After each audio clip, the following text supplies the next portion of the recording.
Welcome to the new episode of the Plastic Bag Podcast. Today we're going to be exploring the impacts of plastics and microplastics on human health. I'm Grayson, good Zach, and then Chris, and then we don't have Hudson today, but he's here spiritually. Spiritually, he's right here. So, I'll start us off by saying that plastic is everywhere in our lives, but it comes with convenience always comes with a cost. One major concern about plastic is that harmful chemicals in plastics, such as bisphenol and phthalates, can lead to many health conditions, and they are acidic. So if they are in our water or drinks, that could lower the pH of them, which makes them more acidic and unhealthy because it could break down organs and cells, and it could even cause cancer, and they become even worse when exposed to heat under cooking. Yeah. Exposure to the chemical has been linked to the various health issues, including reproductive problems, hormonal disruptions, and an increasing risk of certain cancers. Children and pregnant women are particularly vulnerable to these effects.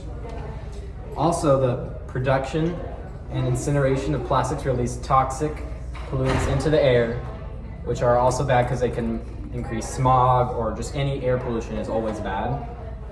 And it contributes just to the world's air pollution and could make people with asthma having more asthma attacks, or anyone with any lung diseases more prone to becoming out of breath and having more health issues. Definitely. all right. Microplastics, if you didn't know, are small pieces of plastic, mainly broken up plastic pieces like water bottles that are decomposing. They'll release off microplastics, and they are the size of particles.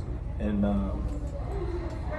these are a big concern because thousands of plastic bottles are in our ocean breaking down, and where does that go? That goes into our that goes into other fish, and we eat those other fish, ending up in us. It's growing every year, and over time that our whole bodies will have tiny microplastics in our body. Also, research shows that microplastics can cause inflammatory effects in the stomach, and they could damage organs, and they could have found to absorb harmful chemicals from the environment, which also increase their toxicity. And they're being used in everyday products and they're in food. So if you have a food in plastic container, a little bit of the plastic can get into the food if it's a poorly made container, which many are because they're made very cheaply. So any cheap plastic product will be harmful, which is very bad. Plastic pollution can also indirectly impact humans' health by disrupting ecosystems in the food chain. For example, chemicals from plastics can accumulate in fish, which are then consumed by us because we eat a lot.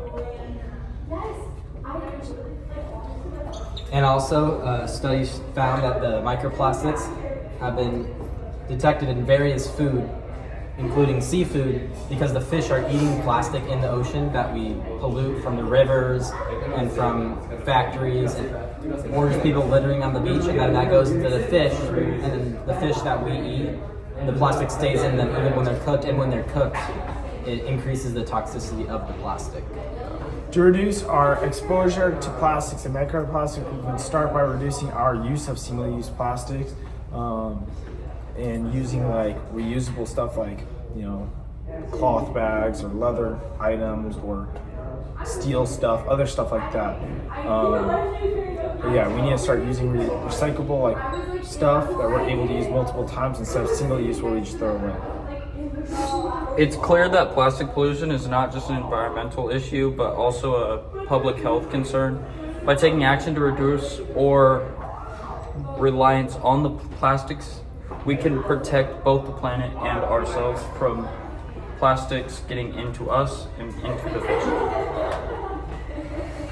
All right, thank you for having us. Thank you. Thank you for final joining. episode. Final episode. Last episode, wait. Bye-bye. You heard the bell, man.